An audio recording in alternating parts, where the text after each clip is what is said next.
Ertanga Bayrampaşaga polis keladi. Ehtiyot bo'ling shoning uchun. Hammang Zaytunburunga qaytinglar. Hammalaringga rahmat katta meni qo'llab quvvatlaganlaring uchun, G'ayrat kanalimga kirganlaring uchun, podpisatsiya qilganlaringiz uchun hammalaringga katta rahmat. Men jilayim kelyapti to'g'risi. Ya aka jilamang, o'zingizni bosing ya.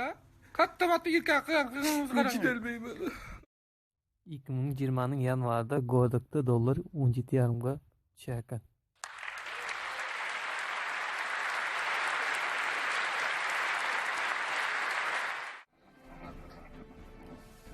Oh, yine var. Bir yerden gördek hem ko'rinadigan gördek. Choshong ham ko'rinadigan. Ertan bobish kelyapti. Ertan akşam oraq ichganlardan bir sugun shoqin qilmay ana indamagana kala ishga ketinglar. Shu Zaytunburnu tarafda odam ko'payib ketdi. Avcılar tarafga picha ko'chingiz yo'q. Shu yoqda ish ham topib boshla endi. Lokanta zotlarlar kuniga 100 TL beryapti ekan.